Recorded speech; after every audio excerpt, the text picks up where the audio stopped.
परमागम समय सार विराजमान है। दोपहर के सत्र में समय सार ग्रंथ समग्रता को लेते हुए 4 व्याख्यान हुए। वो तात्विक व्याख्यान थे, लेकिन इस शाम की सभा में तात्विक व्याख्यान, तात्विक चर्चा न करते हुए थोड़ी सी भावना प्रधान चर्चा करते हैं। बात समय सार पर ही करेंगे। हालांकि रात्रि का समय सार की दृष्टि से ठीक नहीं होता है, क्योंकि दिन भर का दिमाग थका हुआ, किसी का काम धंधे में, किसी का नौकरी में, किसी का अन्य कार्यों में, शाम आते आते दिमाग इतना अच्छा नहीं रह जाता कि एकदम कोई गहरी पर्याय से भिन्न की बात करें, क्योंकि इसमें ये खतरा रहता है कि यदि रात में पर्याय से भिन्न की बात करें तो पता चले आत्मा तो पर्याय से भिन्न नहीं हुआ, आप और हम भिन्न भिन्न हो गए। बहुत सरल चर्चा करेंगे। आत्मख्याति का एक कलश है, 34वां कलश। इस कलश पर बात करेंगे। चलिए, स्थापना के तौर पर सबसे पहले मैं वो कलश पढ़ता हूँ। आपके पास ग्रंथ नहीं है, इसलिए आप ध्यान से सुने। पढ़ने के बाद फिर किस प्रसंग में आया, क्या इसका भाव है, उसकी बात हम करेंगे। 34वां कलश है। वीरम किम परेणा कार्य कोलाहलेन सोयमपि निभृत संपस्य षण्मासमेकम् हृदय सरसि पुंसः उद्गलाद भिन्न धाम्नो ननु किमनुपलब्धे भाति किंचोपलब्धि। ये आत्मख्याति का समय सार की जीवा जीव अधिकार में 43वीं गाथा के बाद ये कलश आया है। कलश किस प्रसंग में आया है? आचार्य एक प्रतिज्ञा लेकर चले थे कि मैं एकत्व विभक्त आत्मा को दिखाऊंगा, निज वैभव से दिखाऊंगा। और उस एकत्व विभक्त आत्मा को दिखाते हुए 39 से 42 गाथा तक, 4 गाथाओं तक आचार्य ऐसे अज्ञानियों की मान्यताओं को उपस्थित करते हैं कि जो आत्मा का सही स्वरूप नहीं जानते हुए और अन्य तरह से आत्मा की कल्पना करते हैं। कोई शरीर को आत्मा मानता है, कोई कर्म को, कोई अनुभाग को, कोई अध्यवसान को। यानी आत्मा एक चैतन्य ज्ञायक है। इसके अलावा दुनिया में जितनी भी आत्मा के विषय में मान्यताएं हैं, उन सबको उन्होंने 39 से लेके 42 तक गाथाओं, इन 4 गाथाओं में उपस्थित किया, उसको प्रस्तुत किया। उसमें चाहे वह जैन हो और चाहे जैनेतर हो। और उसके बाद ये लिखा कि ये कर्म, नौकर्म, अनुभाग, अध्यवसान, जिनको ये दुनिया आत्मा मानती है, वो आत्मा नहीं है। 43वीं गाथा में कहते हैं, वह सब पुद्गल की पर्याय हैं। एदे सब्बे भावा पुद्गल दब्ब परिणाम अनुत्पन्नो। ये सभी भाव पुद्गल द्रव्य से निर्मित है। ये सब पुद्गल की निर्मितियां हैं, ये आत्मा नहीं है। उसके बाद आचार्य अमृतचंद देव ये कलश लिखते हैं। कलश में कोई बहुत गहरी तात्विक बात नहीं है, लेकिन अमृतचंद स्वामी की एक शैली है आत्मख्याति में खास तौर पर, कि जब भी कोई लंबी जिरह हो जाए, जब भी कोई लंबी बातचीत हो जाए, जब भी कोई लंबा डिस्कशन हो जाए और थोड़ा सा विषय बोझिल होने लगता है, आप सरल भाषा में कह सकते हैं कि थोड़ा सा दिमाग थक जाए, तो ऐसे प्रसंग में अमृतचंद स्वामी एक ऐसा कलश डाल देंगे कि आपकी वो सारी थकान चली जाएगी। ऊहापोह से, प्रश्नोत्तर से, शंका प्रतिशंका, शंका प्रतिशंका से, ऐसे करते करते जो दिमाग में श्रम के बिंदु निकलते हैं, आप ऐसा कल्पना कीजिए, बड़ी उमस के दिन है, गर्मी के दिन जैसे कि अभी चल रहे हैं, और भी बहुत समझ लो जब वो उमस के दिन आते हैं और लाइट चली जाए, ट्रांसफार्मर बस्ट हो जाए, 3-4 दिन के लिए बिजली चली जाए, पता नहीं यहाँ 3-4 दिन के लिए जाती कि नहीं, लेकिन जहां से मैं आया हूं उत्तर प्रदेश से, वहां ऐसा होता है। पता चले इन्वर्टर भी नहीं चल रहे हैं, जनरेटर भी समझ लो अब काम के नहीं रहे, तो इतनी भयंकर गर्मी होती है कि लोगों को स्वयं से घिन होने लगती है। और ऐसे भयंकर उमस में कोई ऊपर से एक ठंडे जल का पानी, ठंडे जल का मटका ऐसा उड़ेल देवे, तो लगता हा। अमृतचंद स्वामी के कलश बीच में ये ही काम करते हैं। बहुत लंबी चर्चा चल रही है, कुन स्वामी समझाना चाहते हैं, शिष्य फिर प्रश्न करता है, आचार्य फिर समझाते हैं, लेकिन एक स्थिति ऐसी आ रही है कि इस कलश में आचार्य अमृतचंद स्वामी कहते हैं कि सुनो, आचार्य ने बहुत समझा लिया और आपने बहुत समझ लिया। आचार्य समझाएंगे, आप समझने की कोशिश करेंगे, आप फिर तर्क करेंगे, आचार्य फिर जवाब देंगे। हर तर्क का एक वितर्क होता है, उस वितर्क का फिर एक तर्क होता है, उस तर्क का फिर एक वितर्क होता है। तर्क वितर्क से आप वस्तु की चरम अवस्था तक नहीं पहुंच सकते। तब उस स्थिति में अमृतचंद स्वामी ये कलश लिखते हैं और कहते हैं, विरम किम परेणा कार्य कोलाहलेन। विरम, क्या अर्थ है विरम का? कि अब रुक जाओ, अब विराम को प्राप्त हो जाओ, ये तर्क वितर्क बंद करो, समझना समझाना बहुत हो गया, अब रुक जाओ। विरम किम अपरेण अकार्य कोलाहलेन। इस अकार्य के कोलाहल से क्या होने वाला है? अकार्य का अर्थ क्या होता है? बेकार का। इस बेकार का कोलाहल, आचार्य महाराज आप इस चर्चा को, इस प्रश्न उत्तर को आप कोलाहल कहते हैं, आप इसे शोर कहते हैं, ये बात कुछ जमी नहीं। कहते हैं हाँ शोर है। वीरम किम परेणा कार्य कोलाहलेन। ये जो चर्चा चल रही है बस इसे बंद करो, अब इस बेकार के कोलाहल से कुछ उपलब्ध होने वाला नहीं है। तो अब क्या करें?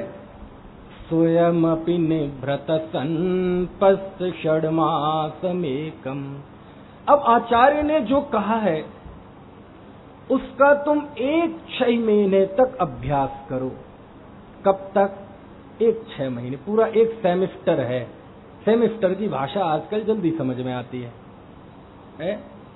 स्वयं अपि, स्वयं ही, निवृत संपस्त षड्मासमेकम। स्वयं ही निवृत्त होकर 1-6 महीने तक उसका अभ्यास करो। किसका? जिस आत्मा को का कुंद स्वामी बताना चाहते हैं उसका। समझ में आए? हृदय सरसी पुंसहा पुद्गलाद भिन्न धामनो ननु किम नुपलब्धिर भाति किंचोपलब्धि। जब 1-6 महीने तक तुम अभ्यास करो, किसका? अपने हृदय रूपी सरोवर में उस पुद्गल से भिन्न उस आत्मा को पश्य पश्य पश्य, देखो देखो देखो, उसको देखने का अभ्यास करो। फिर मैं देखता हूं कि तुम्हें आत्मा की उपलब्धि होती है कि नहीं होती है। अर्थात तुम्हें आत्मा की उपलब्धि जरूर हो।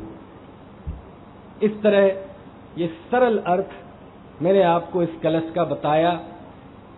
बहुत मीठा कलश है।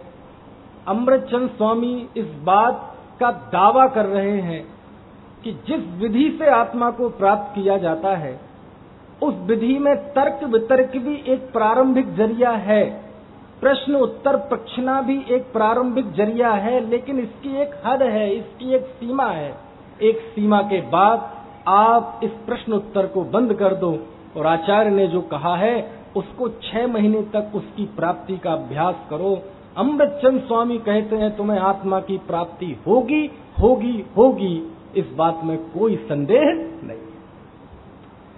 इसका बहुत अच्छा हिंदी अनुवाद डॉक्टर भारल साहब ने किया है, दादा ने। वो जरा बोलते हैं, उससे और अर्थ आपको आसान हो जाएगा। उसमें एक शब्द डाला है जिस पे अपन बात करेंगे। हे भव्य जन क्या लाभ है इस व्यर्थ के वकवाद से। कोलाहल को क्या कहा है? बकवाद, बकवास नहीं। हालांकि अर्थ वही है, लेकिन बकवास में थोड़ी अशिष्टता सी लगती है, इसलिए बकवाद है।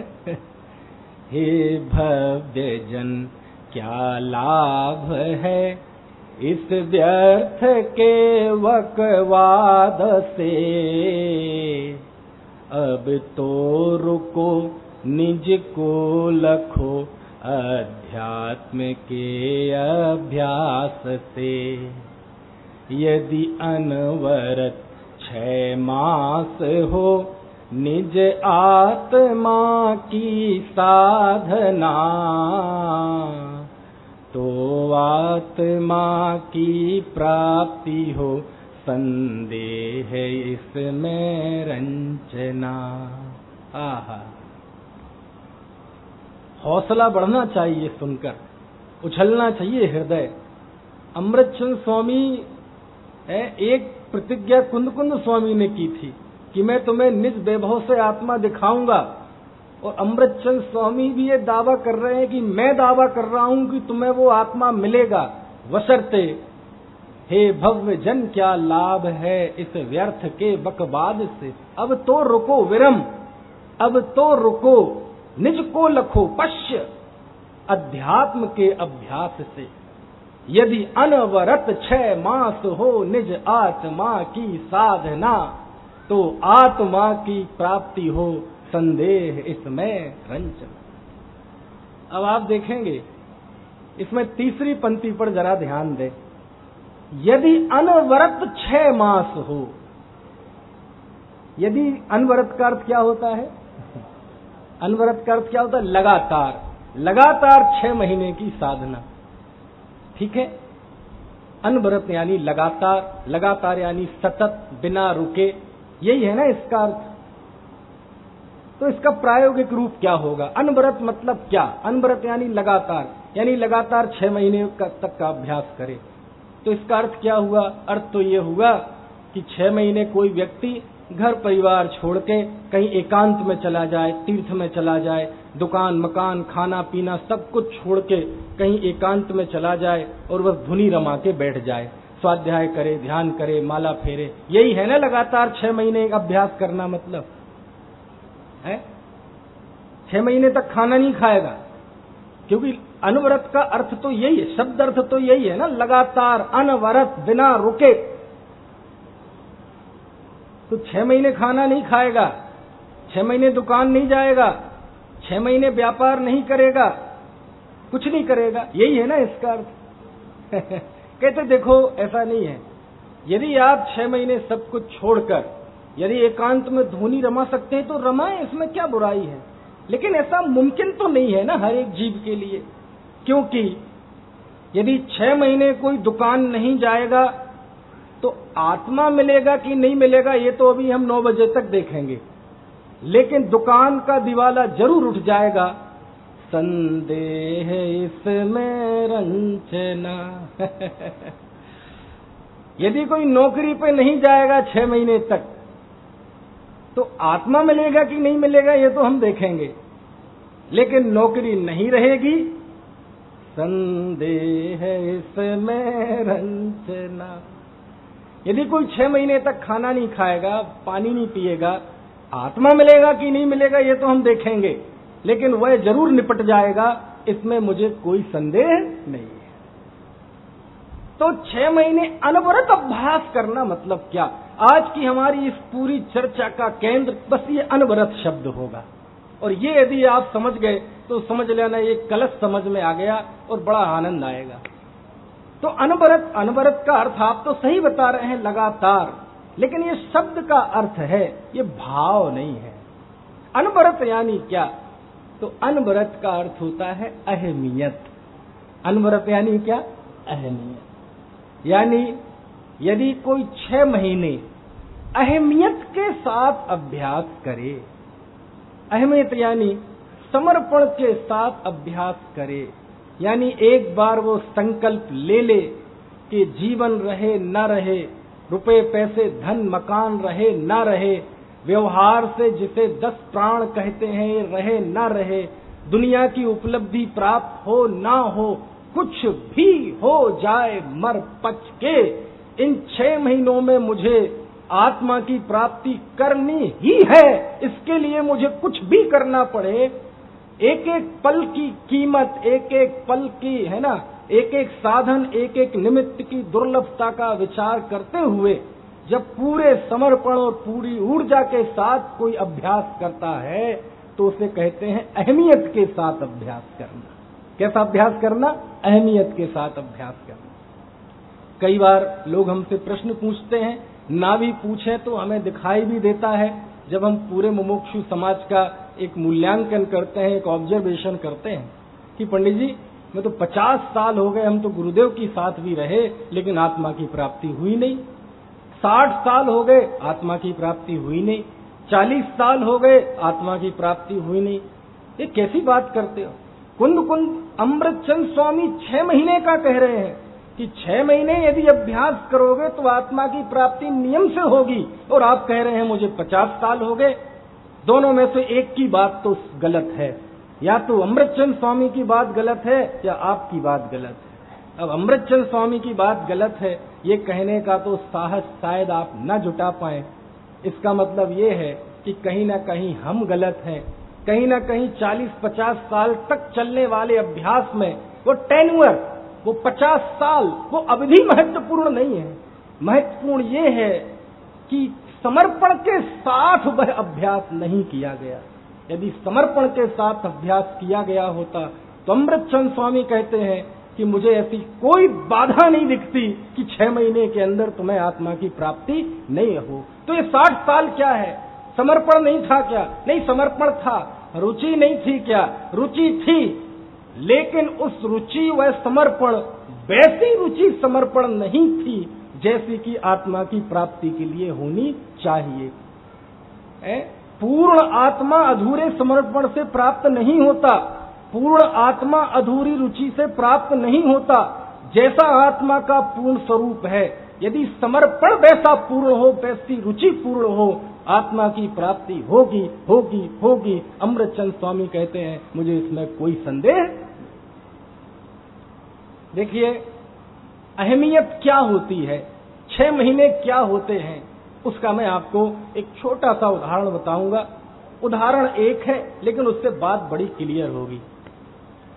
यहां से खनियाधाना से ज्यादा दूर नहीं है, राजस्थान का एक शहर है कोटा। आप लोग नाम जानते हो सकता है कोटा के कोई भाई बैठे भी हों, बैठे तो नहीं, लेकिन आपने कोटा का, अच्छा आपके खनियाधाना में है ना कोटा नरेश सनी भाई है ना, कोटा में आप सेवा दे रहे हैं। कोटा शिक्षा का काशी है। पूरे हिंदुस्तान के बच्चे वहां इंजीनियरिंग की कोचिंग के लिए जाते हैं। वहां का एक दादाबाड़ी इलाका है जहां पर वो कोचिंग इंस्टीट्यूट हैं बड़े बड़े, और लाखों बच्चे हर साल वहां कोचिंग लेते हैं। AIEEE यही कहलाता है, IIT की। बड़ा महंगा वहां का कोर्स होते हैं, रहना में। और जहां दादाबाड़ी इलाके में वो कोचिंग इंस्टीट्यूट है, इतनी महंगा इलाका है वो कि 8x8 का कमरा भी 15-15 हजार 20-20 हजार रुपए में मिलता है। कि यदि उस इलाके में किसी का अपना घर हो तो वो तो उसने किराए पे चढ़ा रखा है और दूर कहीं सस्ते में कोठी लेके रहता है, समझ में आया। और पूरे देश के बच्चे जाते हैं, क्या पूर्व, क्या पश्चिम, क्या उत्तर, क्या दक्षिण, कश्मीर से कन्याकुमारी तक और गुजरात से लेके असम तक, सारे भारत वर्ष के बच्चे वहां कोचिंग इंस्टीट्यूट में जाते हैं इंजीनियरिंग की तैयारी के लिए। और वहां से जो टॉप 10 होते हैं ना, ज्यादातर बच्चे वहीं के होते हैं। अब समझ लो मध्य प्रदेश के किसी गांव का एक किसान का बेटा, गरीब का बेटा, पढ़ने में बड़ा होशियार है, पिताजी की छोटी सी जमीन है जिसके सहारे वह अपनी 2 वक्त की रोटी चला रहे हैं। वह बच्चा 10वीं निकला, 11वीं निकला, 12वीं निकला और बहुत अच्छे अंकों से पास हुआ। ये समझ लीजिए आप जिले में सबसे टॉप आया वो। अब वो होनहार बच्चा, आजकल व्हाट्सएप मीडिया वगैरह ऐसा है कि थोड़ी सी बात भी सब जगह जल्दी प्रचारित हो जाती है। अखबार में उसका नाम आया, लोकल चैनल पर उसका नाम आया, लोकल के जो पत्रकार थे उन्होंने उसका इंटरव्यू लिया और टीवी पे दिखाया, बड़ा लोकप्रिय हो गया। बड़ा होनहार बच्चा, पढ़ने में एकदम अव्वल नंबर। जैसे तैसे वह स्कॉलरशिप लेके पिताजी के साथ थोड़ा काम बटा के जैसे तैसे वह पढ़ाई कर रहा था। अब हर व्यक्ति चाहता है कि इतना होनहार बच्चा है तो आगे जाए। जब वह इंटर पास हो गया, 12वीं कक्षा पास हो गया, टॉप आया, तो उसके बाद उसे थोड़ा सा गुमसुम रहने लगा वो। एक दिन निकला, अब पिताजी सोचते हैं, उसकी मां सोचती है ये तो इसके लिए खुशी का क्षण है, लेकिन ये गमगीन सा क्यों रहने लगा, गुमसुम सा क्यों रहने लगा। एक दिन बीता, 2 दिन बीते, लेकिन जब उसके पिताजी से रहा नहीं गया तो उसने उससे पूछ ही लिया कि बेटा क्या बात है, तुम इतने शांत से क्यों रहते हो, क्या बात, तुम्हारे दिमाग में कोई टेंशन है, कोई बात चल है क्या कोई। बोले नहीं पिताजी कोई नहीं। ऐसे तो कोई खुश क्यों नहीं रहते। अच्छा बताओ बेटा, अब आगे तुम्हारा क्या करोगे, अब आगे क्या पढ़ाई कुछ करना है आगे। बोले कुछ नहीं पिताजी, अब तो बस आपके साथ मैं काम कराऊंगा, आप बहुत परेशान होते हैं, अब आपका स्वास्थ्य भी ठीक नहीं रहता, माँ की भी तबीयत ठीक नहीं रहती, अब तो मैं आपके साथ खेत पे थोड़ा बहुत काम कराऊंगा, तो जो भी होगा कि आपके साथ। ये सुनते ही उसके पिताजी को तो बड़ा बुरा लगा। बेटा क्या बात करते हो, तुम इतने होशियार हो। कोई बात नहीं, बात फिर भी पूरी नहीं हुई और 2-4 दिन निकल गए। वो बच्चा, उसका खाना पीना भी कम हो गया, लेकिन एक दिन उसके पिता से रहा नहीं गया और उसने सख्ती से पूछा, बेटा तुम्हारे मन में क्या चल रहा है। क्योंकि इंटर के बाद बच्चे की ऐसी मानसिक स्थिति हो जाती है, क्योंकि इंटर के बाद जो वो निर्णय करता है ना, उससे उसकी पूरी आगे की जिंदगी निर्भर करती है, समझ में आया। तो उसने कहा, पिताजी मैं आगे पढ़ना चाहता हूं। क्या पढ़ना चाहते हो बेटा। देखिए पिताजी रहने दो, वो जो मैं सोचा है वो बहुत मुश्किल है अपने लिए, हम जानते हैं हमारी इतनी हैसियत नहीं है, और आप तो देख ही रहे हैं, हम आपको परेशान होते देखते हैं। आपने तो हमें इतना ही पढ़ा दिया, ये बहुत बड़ी बात है, यदि दूसरे पिता होते तो शायद इतना भी ना पढ़ा पाते। नहीं बेटा बताओ क्या बात है। तो उसने डरते डरते ऐसे ही बताया, स्वप्न तो बता, सपने देखने का तो हक सबको है ना, गरीब को भी है। तो उसने बताया कि पिताजी यहाँ से दूर राजस्थान में कोटा नाम की जगह है, मेरा उद्देश्य है IIT पास करके इंजीनियरिंग बनना, लेकिन उसकी कोचिंग वहां होती है। अच्छा तो कहाँ, कितनी दूर है बेटा। बस यहाँ से 400-500 किलोमीटर दूर है। अच्छा तो चले जाओ बेटा। कितना खर्चा आता है। पिताजी लगभग 1.5-2 लाख रुपए का खर्चा आ रहा। ये सुन के तो उसके तोते उड़ गए। अब 1.5-2 लाख, उसे तो पता भी नहीं 1.5-2 लाख में कितने जीरो लगते हैं। उसने तो कभी इतनी राशि सुनी है या टीवी पे घोटालों में सुनी है, इतने लाख करोड़, असल में तो उसने देखे नहीं, समझ में है ना। उसको सुन के सांप सूंघ गया। कोई बात नहीं पिताजी, मैं तो ऐसे ही कह रहा था, बस हमारे दोस्त यार बात करते इसलिए मैंने आपको बताया। वो बच्चा भी बहुत समझदार था, क्योंकि गरीबों के बच्चे जल्दी समझदार हो जाते हैं, समझ में आया ना। गरीबी व्यक्ति को जल्दी प्रौढ़ बना देती है। जब रात में वो सोच रहा था तो उसे नींद नहीं आई उसके पिता को। उसने सोचा कि हमारा बेटा इतना होनहार है, कुछ भी हो जाए, कुछ भी हो जाए, कुछ भी करना पड़े इसके लिए, मैं अपने बेटे को एक बार मौका जरूर दूंगा। अब उसकी पत्नी पूछी कैसे दोगे, कुछ है तो नहीं? बोले क्या हुआ, जमीन तो है, गिरवी रख देंगे। अच्छा तेरे पास क्या रखा? बोले बस एक वो चांदी आनी के गहने हैं, निकाल के ला। वो गिरवी रखे। छोटा मोटा घर में कुछ होगा वो रखा। जो बैल थे वो बेचे। उसने सब कुछ गिरवी रख के, कुछ बेच के, उसकी माँ के गहने, जमीन गिरवी, बैल बेच दिए, छोटी मोटी चीजें बेच दी, और उसने 2 लाख रुपए कुछ महाजन से सूत में लिए 3 रुपए ब्याज के दर से, और 2 लाख रुपए इकट्ठे करके, बेटा चल तेरे पास जो कपड़े हैं रख ले, चल। और वह अपने बच्चे को कोटा ले गया। उसने उसे चाहते तो किसी बच्चे से शेयर करा देता कमरा, लेकिन उसने 6 महीने के लिए उसे कमरा दिलाया। 6 महीने के एडवांस पैसे उस मकान मालिक के पास जमा किए। 6 महीने की जहां कोचिंग होती है, ऐसा नहीं 1 महीने की फीस दी और पूरे पैसे रखा लेते हैं वो पहले। 1.25 लाख रुपए उसकी फीस वहां काउंटर पे जमा की। 6 महीने के लिए उसके अखबार के पैसे, उसके सारी व्यवस्था, उसको कपड़े दिलाए, उसको जो जो जरूरत की चीजें वो दिलाई, और बाकी जो पैसे बचे थे उसके पास रख के अब वो जाने लगा। बोले देख बेटा, तुम्हारे पास 6 महीने का टाइम है। कितने का टाइम है? अब 6 महीने में तू जो कर सकता है कर ले, जी ले अपनी जिंदगी। समझ में आए ना? जितनी तैयारी करना है कर ले। समझ में आए? मैं नहीं चाहता कि मेरे बेटे को जिंदगी के आखिरी श्वास में ये मलाल रहे कि मुझे मौका नहीं मिला, मुझे साधन नहीं मिले। आज तुम्हारे पास साधन है, तुम 6 महीने में जो कर सकते हो कर लो। दिए तुम्हें 6 महीने, लेकिन ध्यान रखना बेटा, यदि तुम 6 महीने में ये काम नहीं कर पाए तो ध्यान रखना, हम परिवार वाले सब सड़क पे आ जाएंगे। माँ के गहने गिरवी रखे हैं, जमीन गिरवी रखी है, बैलों को बेचा है, 3 रुपए सूद पर पैसे लिए हैं। ध्यान रखना बेटा, हम सड़क पे आ जाएंगे। वो चला जाता है और वो पूरे संकल्प के साथ उस तैयारी में जुट जाता है, क्योंकि वो गरीब का बच्चा है, लेकिन उसने सारी जिंदगी देखी है। उसे ऐसा लगता है कि धन्य है मेरे माता पिता, जिन्होंने ऐसी परिस्थिति में भी मुझे 6 महीने का ये स्वर्ण अवसर दिया है। वो उसे पता है कि 6 महीने में यदि मैं ये पास नहीं कर पाया तो उसका मतलब क्या है, उसका निष्कर्ष क्या है, और वह अपने आप को पूरी तैयारी में डुबो दे। कम से कम सोता है, सारा समय पढ़ाई के लिए देता है, कम से कम लोगों से बात करता है, वह उतना ही सोता है जितना तैयारी के लिए जरूरी है, वह उतनी ही बात करता है जितनी तैयारी के लिए जरूरी है, वह उतना ही खाता है जितनी तैयारी के लिए जरूरत है।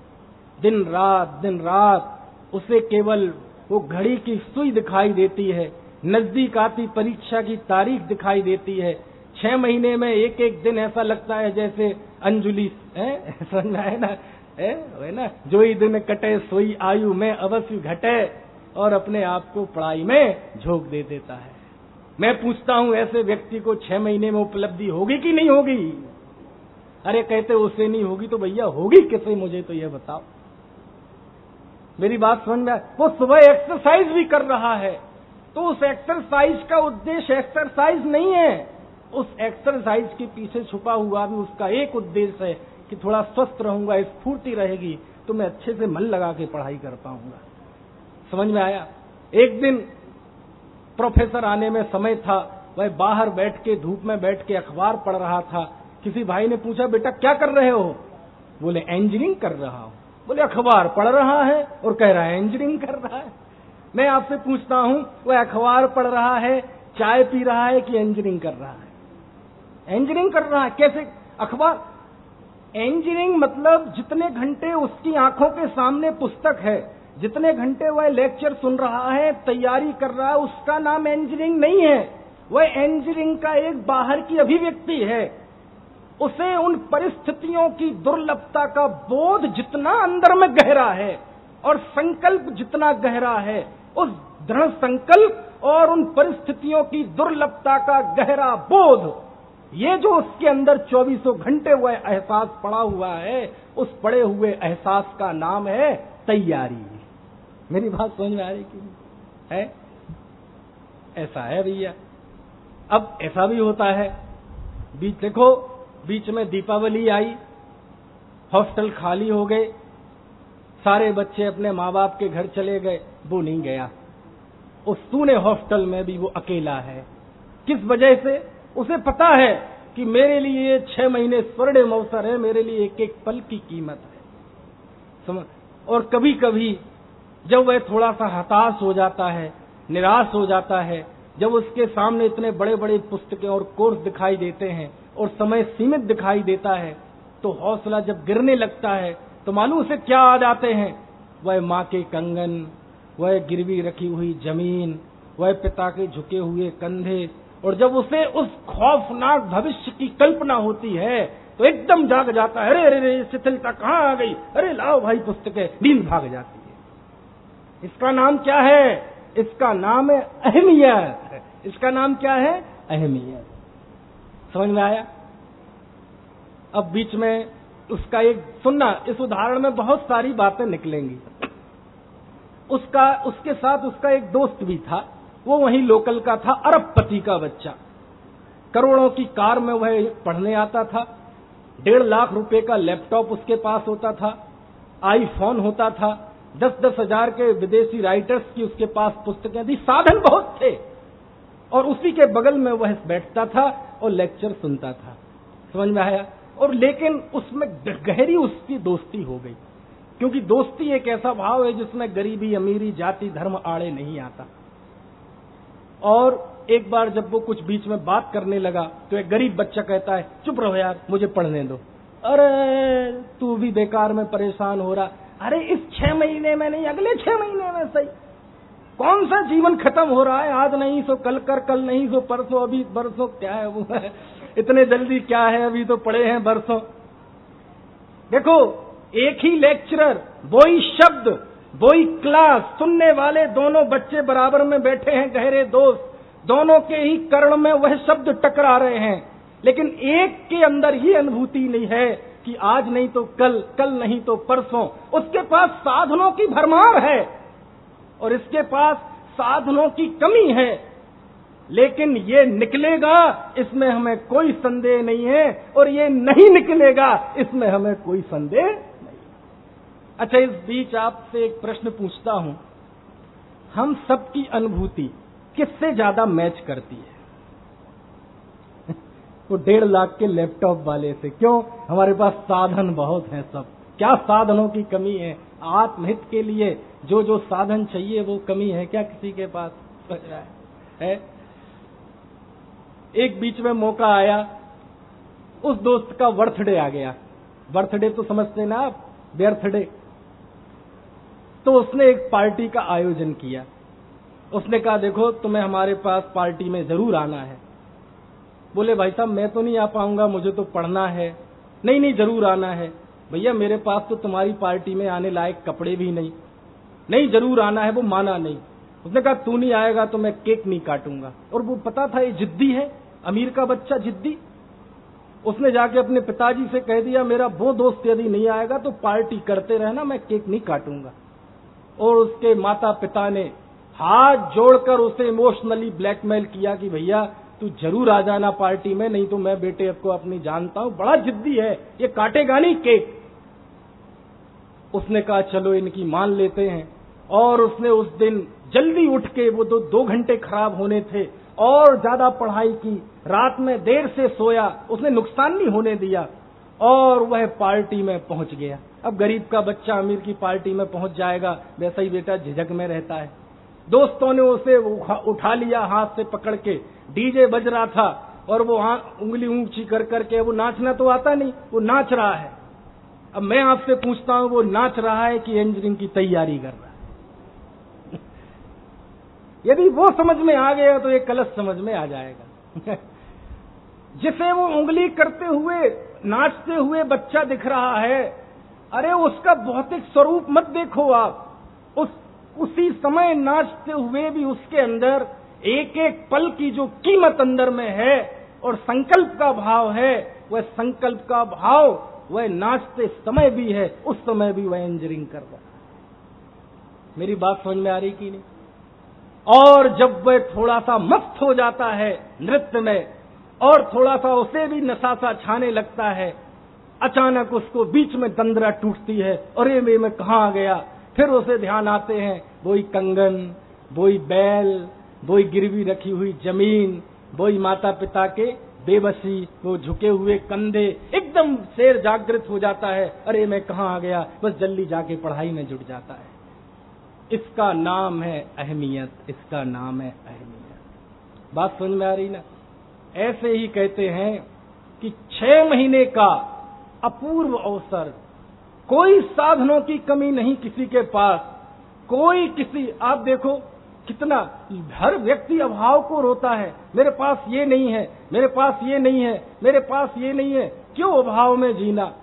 मैं आज आपसे अपील करता हूं, आज आप अपने उपलब्ध परिस्थितियों का विचार करें तो आपको ऐसा लगेगा कि हम जितने लोग बैठे हैं दुनिया के सबसे बड़े सातिशय पुण्य के धारी हैं। ऐसा लगता है कि हमारे पास किसी चीज की कोई कमी नहीं है। कैसे, जरा बता दूं, मैं आपको बता देता हूं। देखो, आप आज रात में जब आप सोने लगे तो सोने के पहले एक छोटा सा होमवर्क करना, मन में ही कर लेना। आप एक पेन कागज लेना और कागज के बीच में एक लाइन खींचना। एक तरफ आप उन चीजों की लिस्ट बनाना जो चीजें हमारे पास हैं, जो हमारे पास उपलब्ध हैं, जो है उपलब्धियां हैं हमारी, जो चीज हमें मिली है कर्म के उदय से, कुदरत ने हमें दी है, कुदरत यानी कर्म। और दूसरी लिस्ट वो बनाना सामने जो हमारे पास नहीं है, नहीं वाली लिस्ट। ठीक है, को बना लेंगे आप मथुरा लाल जी? दिक्कत है? थोड़ी बनाएं, यहीं बनाने की कोशिश करें। देखो, मैं आपको बताता हूं अहमियत क्या चीज होती है। लिस्ट तैयार करते हैं जरा, हमारे पास क्या क्या है। दुनिया में अनंत जीव राशि है, अनंत जीव राशि है, अनंत जीव राशि है। एक निगोद शरीर में एते जीव बखान, 3 काल के सिद्ध सब एक अंश परमान। अनंतानंत जीव राशि इस पूरी दुनिया में ठसाठस भरी है, ठसाठस भरी है। उसमें 6 महीने 8 समय में 608 जीव वहां से निकलते हैं, समझ में आए ना, और व्यवहार राशि में आते हैं। कितने जीव? 608। अनंत में से कोई एक आध जीव, एक के मुकाबले देखे जाएं तो अनंत जीव हैं। और उन अनंतों जीव में से 6 महीने 8 समय में 608 जीव निकले, और उनमें से मैं भी निकला, आप भी निकले। ये लिस्ट में पहले नंबर पे जोड़ लेना। क्यों? क्योंकि ये निकलना उन अनंत निगोदियाओं को नसीब नहीं हुआ। उसके बाद हम निकले। दुनिया में पृथ्वी कायक बहुत हैं, जल कायक बहुत हैं, अग्नि कायक बहुत हैं, वायु कायक बहुत हैं, वनस्पति कायक बहुत है। हम चाहते तो ये पेड़ पौधे रहकर 1000 वर्षों तक ये कर्म फल चेतना, ये दुखी होकर खड़े रहते। हम घास फूस बन जाते, हम जल कायक बन जाते, हम पृथ्वी कायक बन जाते, हम अग्नि कायक बन जाते। लेकिन वहां से हम निकले और हम त्रस राशि में आए। ये भी जोड़ लेना। कौन सी लिस्ट? वो लिस्ट है जो हमारे पास है, जो उपलब्धि हमें मिली है, ये वो लिस्ट में आपको गिना रहा हूं। उसके बाद 2 इंद्रिय, 3 इंद्रिय, 4 इंद्रिय, आपको दिखता नहीं है? ये लाइट जलती है, हजारों कीड़े मकोड़े पैदा होते हैं, मर जाते हैं। हजारों लाखों करोड़ों अरबों खरबों अनगिनत कीड़े मकोड़े लाइट में पैदा होते हैं, मक्खी मच्छर पैदा होते हैं, मर जाते हैं। गाड़ी में हम जाते हैं, हजारों लाखों करोड़ों जीव हमारे नीचे से कुचल जाते हैं। हम उन्हें जीव नहीं गिनते। हम उन अवस्थाओं में भी हो सकते थे और आंखों के सामने हमें ऐसे खरबों अरबों जीव दिखाई दे रहे हैं, लेकिन हम उस विकलेंद्रिय अवस्था से निकल आए और हम पंचेंद्रिय हुए। ये भी लिस्ट में जोड़ लेना। 5 इंद्रिय भी बहुत हैं, नार की भी 5 इंद्रिय हैं, त्रेंच भी 5 इंद्रिय हैं, मनुष्य भी 5 इंद्रिय हैं। हम नरक में भी जा सकते थे, हम कुत्ते बिल्ली गाय भैंस भी हो सकते थे, हम पशु भी होकर कत्लखानों में काटे जा सकते थे, हम बैल बनकर, हम भैंसा बनकर, हम घोड़ा बनकर बोझ ढो सकते थे, हम कुत्ता बनकर ना जाने कैसे कैसे मौत मरते यहाँ रास्तों में। लेकिन हम उन सारी अवस्थाओं से, उन सारी दर्दनाक स्थितियों से निकलकर इस मनुष्य गति में आ गए। ये कौन सी लिफ्ट गिना रहा हूं मैं? ये है वाली लिफ्ट है जो हमें उपलब्ध है, जिसकी हमें कद्र नहीं है।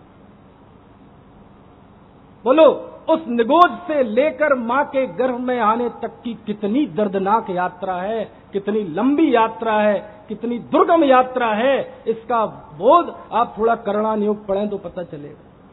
और उसके बाद हम मां के गर्भ में आए, लेकिन ऐसा भी हुआ कि हम मां के गर्भ में आए और मां के गर्भ में ही हमारी मौत हो गई।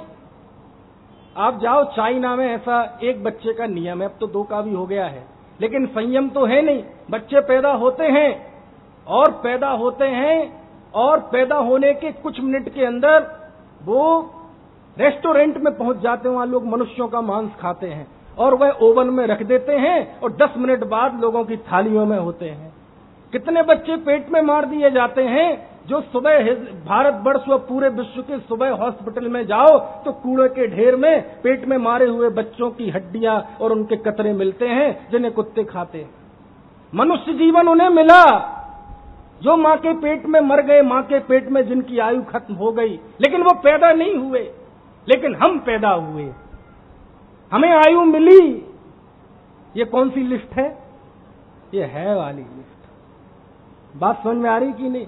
यानी हमें आयु मिली है, हम यहां पूरी संगी पंचेंद्रिय होकर, पूरी बुद्धि वैभव मंद कषाय लेकर यहां मौजूद है। आपको पता नहीं है कि कितना दुर्गम रास्ता हम तय करके आए हैं। हम भी मां के पेट में मारे जा सकते थे, लेकिन नहीं, सबको सौभाग्य से ऐसे माता पिता मिले जिन्होंने न्याय नीति पूर्वक पंचों की उपस्थिति में पूरी इज्जत के साथ विवाह किया और ऐसे संस्कारित माता पिता की हम संतान हुए।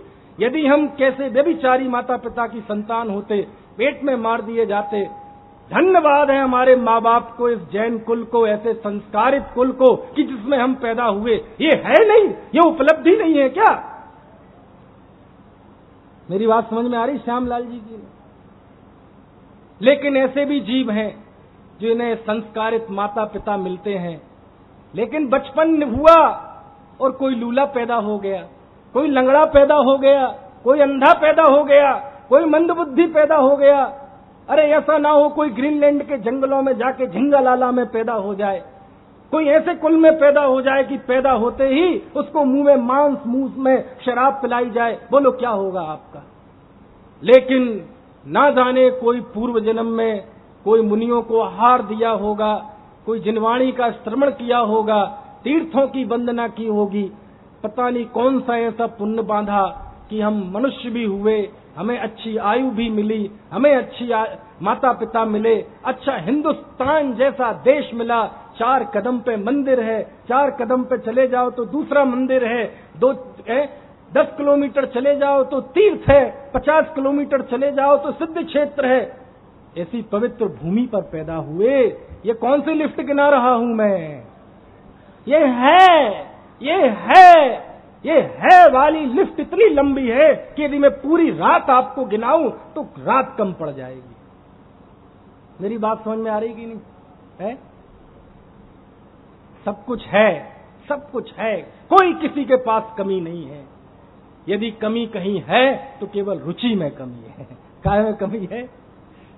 कितना वैभव है हमारे पास, कितना वैभव है हमारे पास, कितने अच्छे महा सौभाग्य का उदय कि हम ऐसे कुल में जन्म लिए।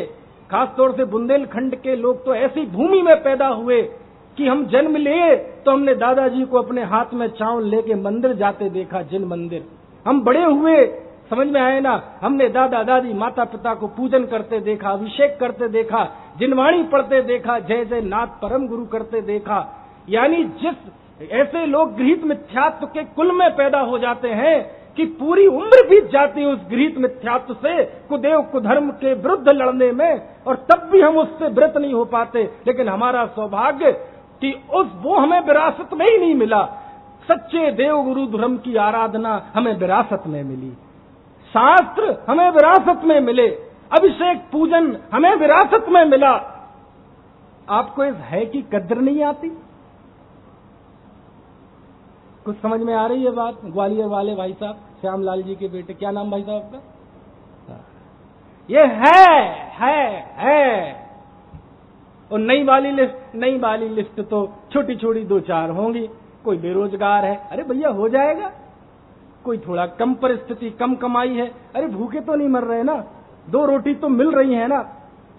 जब जिन धर्म मिला है तो तुम्हें भूख की चिंता करनी पड़ेगी, रोटियों की चिंता करनी पड़ेगी, 2 रोटियों की चिंता करनी पड़ेगी। किसी की बीमारी है, कुन स्वामी कहते हैं 1 अंगुल में 96 रोग होते हैं।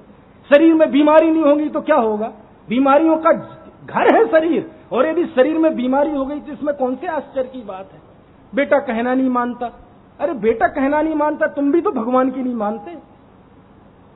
अरे नई वाली लिस्ट तो छोटी सी है, और यदि है वाली लिस्ट से उसका मिलान किया जाए तो सच कहते हैं हमसे ज्यादा कोई वैभव संपन्न, हमसे ज्यादा कोई पुण्य के उदय वाला इस दुनिया में नहीं है। लेकिन ध्यान रखना, जैसे उस बच्चा वह नाच रहा है, गा रहा है, और वो जरा सा मस्त होता है तो उसे एकदम ध्यान आता है कि यदि मैं मस्ती में फंस गया, नाचने में फंस गया, पढ़ाई से दूर हो गया, तो उसे अपना खौफनाक भविष्य याद आता है और वह एकदम रिफ्रेश हो जाता है। ऐसे ही इन दुनिया की उपलब्धि में फंसना, दुनिया की उपलब्धि में मस्त होना और आत्मा की आराधना से दूर होना, इसका मतलब क्या है?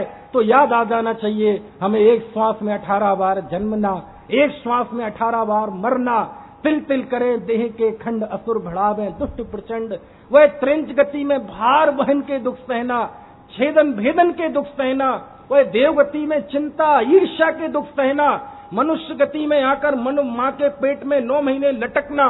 आज के पहले जितनी जितनी दर्दनाक यात्राएं हमने की हैं, यदि आत्मा नहीं मिला तो क्या निगोद में जाना, आत्मा नहीं मिला तो क्या पेड़ पौधा होना।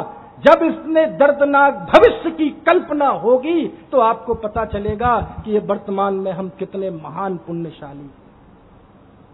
मेरी बात समझ में आ रही है कि नहीं? इसका नाम है अहमियत। और कहते हैं जब इन साधनों की, टोडरमल जी ने लिखा कि सर्व निमित्तवान मिले, और जब ऐसा महसूस हो कि नहीं, पता नहीं ये आयु कब समाप्त हो जाएगी, पता नहीं ये जीवन कब समाप्त हो जाएगा, एक एक पल हमारे लिए कीमती है, हमें इसमें अपना आत्महित करना ही है, क्योंकि नहीं कर पाए तो मन में निगोद का चित्र बन जाए, तब समझ में आएगा कि इन परिस्थितियों की अहमियत क्या होती है। और जब ऐसी अहमियत से कोई अभ्यास करेगा तो अमृतचंद स्वामी कहते हैं तुम्हें आत्मा मिलेगा मिलेगा मिलेगा, मुझे इसमें कोई संदेह नहीं है। भाई तुम्हें नहीं मिलेगा तो किसे मिलेगा? समझ में है? आचार्य नहीं मिला तो फिर मैं कहता हूं कि तुझे नहीं मिलेगा। समझ आया ना? ये शंका क्यों, ये निराशा क्यों? मान लीजिए अमृतचंद स्वामी के सामने हम खड़े हो जाएं, कल्पना कीजिए, आचार्य आप कैसे कहते हैं कि मुझे भी आत्मा मिल जाएगा? तो अमृतचंद स्वामी मालूम क्या कहेंगे? भाई बता तुम में कमी क्या है? आखिर आत्महित के लिए, आत्म प्राप्ति के लिए ऐसी कौन सी चीज है जो तुम्हारे पास नहीं है? क्षयोक्षम है, विशुद्धि है, कषाय की मंदता है, इंद्रियां हैं, आयु पूरी है, अच्छी आजीविका है, अच्छे माता पिता हैं, जिनवाणी है, गुरु हैं, तुम्हारे पास क्या चाहिए? किस बात की कमी है? रोना किस बात का? तुम भी जीव हो, मैं भी जीव हूं। अमृतचंद स्वामी ऐसा बोलेंगे? तुम भी जीव हो, मैं भी जीव हूं, तुम भी संगी पंचेंद्रिय, मैं भी संगी पंचेंद्रिय, तुम भी मनुष्य, मैं भी मनुष्य, तुम भी इसी पंचम काल में पैदा हुए, मैं भी इसी पंचम काल में, तुम्हारा भी हिंग संघनन, मेरा भी हिंग संघनन, और जब इन्हीं परिस्थितियों में मुझे हो गई तो तुम्हें क्यों नहीं हो? मेरी बात समझ में आ रही है कि नहीं? है? गजब है भैया। अमृतचंद स्वामी लिखते हैं, नहीं तुम्हें होगी होगी होगी, हमें इसमें कोई संदेह नहीं है। हे भव्य जन, क्या लाभ है इस व्यर्थ के वकवाद से, अब तो रुको निज को लखो अध्यात्म के अभ्यास से। यदि अनवरत 6 मास हो निज आत्मा की साधना, तो आत्मा की प्राप्ति हो संदेह इसमें रंच। गुरुदेव फरमाते थे, ये पेड़ पौधे हैं, ये पेड़ पौधे क्यों हैं? ये कीड़े मकोड़े हैं, ये कीड़े मकोड़े क्यों हैं? जब हम पानी ढोलते हैं और कोई कहे कि ये जीव है तो हमें यकीन होता है, हमें तो फिर भी यकीन हो जाए, लेकिन दुनिया को यकीन होता है? हम कहें ये पंखा चल रहा है, वायु का एक जीवों की हिंसा होती है, हम तो फिर भी मान लें, लेकिन दुनिया को यकीन होता है? वनस्पतियों में जीव है, ये कोई दुनिया मानती है? अग्नि में कोई जीव है, ये दुनिया मानती है? गुरुदेव ने कहा कि इन जीवों को जीव क्यों नहीं मानते? तो गुरुदेव कहते हैं, जब इन्हें संगी पंचेंद्रिय पना मिला था, इन्हें जिनवाणी मिली थी, इन्हें सारे संयोग मिले थे, इन्हें सोचने समझने की शक्ति मिली थी, इन्हें देवशास्त्र गुरु मिले थे, उस समय का इन्होंने दुरुपयोग किया। जिनवाणी और देवशास्त्र गुरु कह के चले गए कि तू जीव है, तू प्रभु है। इनने अपने आप को जीव नहीं माना, अपने प्रभुत्व को नहीं पहचाना, तो आज कर्म ने, कुदरत ने ऐसा दंड दिया है कि एक इंद्रिय में जाके चले गए, दुनिया भी इन्हें जीव मानने के लिए तैयार नहीं। बात समझ आ रही कि नहीं? ऐसा है, कितने ही कहते जाएं, चर्चा तो ऐसी है वो चलती जाएगी, लेकिन ये जो अहमियत का अर्थ मैं आपको बता रहा था, ऐसा यदि अहमियत पूर्वक कोई अभ्यास करे, कुछ भी हो, दुनिया ये जिंदगी रहे ना रहे, उपलब्धियां रहे ना रहे, मुझे आत्महित करना है, ऐसा संकल्प जो करता है। अमृतचंद स्वामी कहते हैं, आत्मा की प्राप्ति में कितनी दूरी, बस संकल्प से जितने दूर हो बस उतनी दूरी। जब पूर्ण आत्मा चाहिए तो समर्पण भी पूरा चाहिए, जब पूर्ण आत्मा चाहिए तो रुचि भी पूरी चाहिए। अधूरे समर्पण और अधूरी रुचि से आत्मा नहीं मिलती है। अच्छा, कोई कहे क्यों जी ये बताओ, 6 महीने तो बहुत होते हैं जी, 6 महीने भरोसा है 6 महीने जिंदा रहे कि नहीं रहे? क्यों जी 6 महीने भरोसा है? 6 महीने भरोसा है, किसको भरोसा है? अच्छा बता दो। हे आचार्य, कोई ऐसा रास्ता बताओ कि 6 महीने की शर्त खत्म हो जाए। अरे एक तो ये सामान्य कथन है, बात 6 महीने की नहीं है। बच्चा हुआ भले ही 6 महीने तैयारी करता है, लेकिन निर्णय तो वो जो 1 घंटे जब पेपर देगा उसमें होना है। ऐसे आचार्य कहते 6 महीने के बाद छोड़ दो। अभी कुछ कलश पहले 23वें कलश में आचार्य ने कहा था, अयि कथमपि मृत्वा तत्व कौतूहली सन अनुभव भव मुहूर्ते पार्श्ववर्ती मुहूर्तम। तुम एक मुहूर्त के लिए इस शरीर को पड़ोसी मानकर आत्मा के कौतूहली हो जाओ। कैसे? मर पच कर भी। कैसे? मृत्वा, मर कर भी हो जाओ। कितने के लिए? एक मुहूर्त के लिए। एक मुहूर्त में क्या होता है? 2 घड़ियों का एक मुहूर्त होता है। 2 घड़ी कौन कौन सी? एक ये वाली और एक ये वाली, टाइटन की समय हो गया। 24 मिनट की एक घड़ी होती है। एक मुहूर्त के लिए आत्मा के शरीर को पड़ोसी मान लो। अब कितना समय रह गया? कहाँ 6 महीने, कहाँ 1 मुहूर्त। लेकिन क्या 1 मुहूर्त की भी गारंटी है क्या? बोले नहीं। क्षण भर निज रस को पीछे तन मिथ्या मल को धो देता है। काश आएगा भाव विनष्ट किए निज आनंद अमृत पीता है। अज्ञान अविद्या पर्याय मूढ़ता अनादि काल की है, लेकिन जाने में उसे अनंत काल नहीं लगते। पर्याय मूढ़ता अज्ञान बड़ा घना है, लेकिन जाने में हजारों साल नहीं लगते, 6 महीने नहीं लगते, मुहूर्त नहीं लगता। ज्ञान का प्रकाश तो एक समय का काफी है, एक समय का सम्यक ज्ञान का प्रकाश, एक समय की स्वभाव सन्मुख दृष्टि अनंत काल पुराने मिथ्यात्व को तहस नहस करने में काबिल है। एक पल की कमाई अनंत काल खाएगा। समझ में आए ना? ऐसा ये कलश है। अमृतचंद स्वामी की बस ये विशेषता है, थोड़ा सा विषय बोझिल होने लगता है, ऐसा कलश बीच में डाल देते हैं कि मानो मोह के बंधन ढीले पड़ गए हों। ऐसा लगता है कि बस आचार्य देव आपका ऐसा ही आशीष बना रहा तो अब मुक्ति ज्यादा दूर नहीं है, स्वरूप की अनुभूति ज्यादा दूर नहीं है, खुशहाली ज्यादा दूर नहीं है। ऐसा आश्वासन देने वाला अमृतचंद स्वामी का ये कलश है। समय हो गया है और चर्चा फिर कभी जब संयोग होगा तब करेंगे।